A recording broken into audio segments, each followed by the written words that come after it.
and keep on doing what you do the way that you do it. And for me, when he said that to me, there was a new inspiration, a new desire, a new understanding of what story is and why we make stories and why we tell stories. And I believe that Hollywood, at its best, inspires hope, and it can be transcendent and triumphant and inspire things in the human spirit that is unlike any other form of entertainment. And I'm proud to be a part of Hollywood. And in closing, I would just like to say to you to remember two things about Hollywood. One, that Hollywood, again, is not just me and Tom. There are some real stars of Hollywood that need your support. And two, remember that at its best, Hollywood represents a vision of the American dream and a beacon of hope and promise to all people around the world. And specifically in this time, I believe that it is something that is extremely important and is extremely necessary. And as Barack Obama talked about, bringing the practice of America and the practice, I'm going to add the practice of Hollywood, closer to the promise of America and the promise of Hollywood. So thank you very much.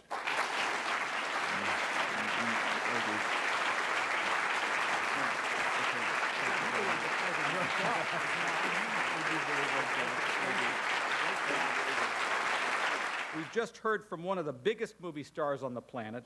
Now we'd like to turn to the next generation of aspiring artists. Those will help drive our industry's future success. Joining us this morning are three standout young filmmakers from the world-renowned NYU Film School. And we thought we would take just a moment to showcase their work and let you hear in their own words why they chose a career in film. So I think they're ready to come on board.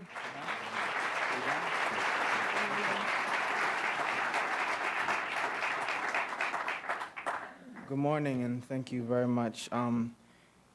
MPAA asked us to come and talk about why we decided to become filmmakers, and they couldn't have asked a more appropriate question at a more appropriate time, because we've been all working hard to create our thesis films, and this film game can be daunting sometimes, and we often forget why we started doing some of the jobs that we've done. Even you in this room, how often do you have to think about why you actually got into the business that you're in? And so I had to think back, why am I here? And it's good to be reminded.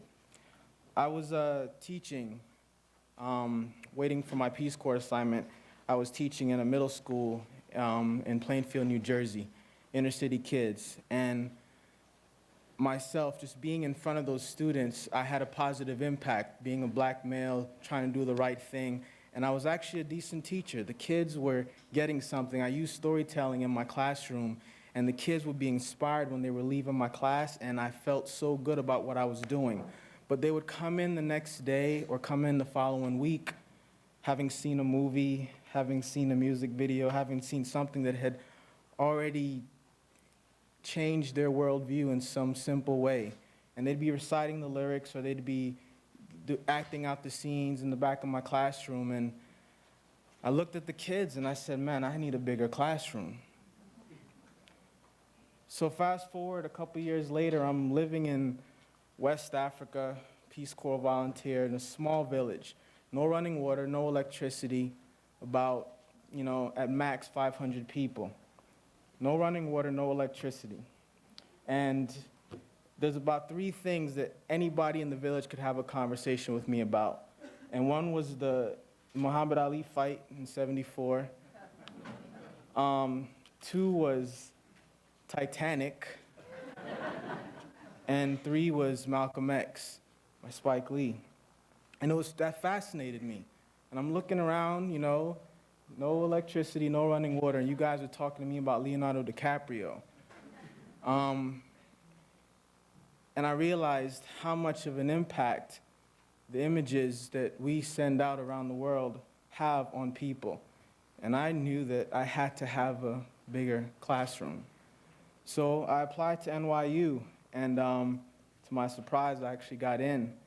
And the title of my application was Death on Graduation Day. And I meant it. I thought about what I would do the next few years of my life. And literally, if I passed away on graduation day, I would be happy knowing that I spent the last few years of my life doing that thing. And it was filmmaking. And I just want to just bear with you a second. I just want to share with you one paragraph of that personal statement, because it captured for me, it reminds me why I wanted to do this. Yes, I want to change the world. Yes, I want to have an impact. And I imagine that village, had they only seen Titanic and not Malcolm X, you know, I know that my voice needed to be in that mix, because if Spike Lee didn't do his thing, who knows what the people in that village would have been exposed to. So when writing a lesson plan or preparing a speech or a demonstration or a short story or creating any form of media that will bring an audience from one point of understanding to another, I get excited. The process of getting people to see what I see and feel what I feel is what drives me.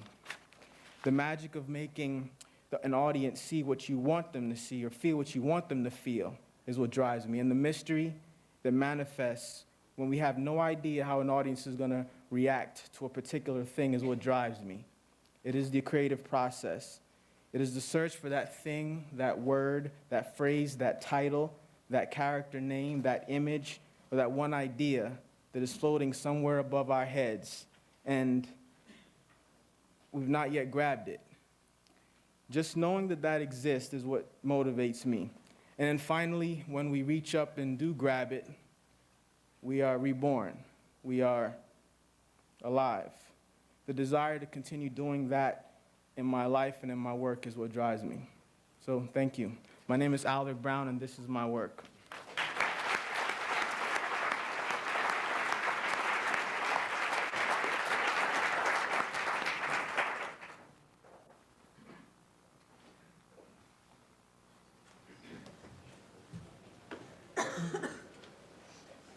Do you know what racism is? What? Have you ever heard that word before, racism? No. No. I heard enthusiasm, but not racism. Oh, he's a friend of mine, but he just doesn't mean my hair is that big. Need to comb it, but I comb it all the time. And how does that make you feel? Bad. You just can't change people. So do you think, well, we're hoping we can change people, and that's why we're making this video. I know, but I don't. I wish you all the luck in the world, but Everyone's like that, even though you just can't change them no matter how hard you're trying, they're just like that. Oh yeah. Maybe just put people down, make them feel bad, or maybe they just don't like that race. Maybe just because they don't know how to talk about their problems and just communicate to each other. People can be intolerant of other things, like homosexuality, races, because they probably grew up that way and that's the way their parents raised them. and I don't know why that they make fun of everybody else because they have a different skin from them and they speak different languages. Because those children that make fun of everybody that speaks a different language, they speak a different language. And my hair is the way I want my hair to be, and it's on my body.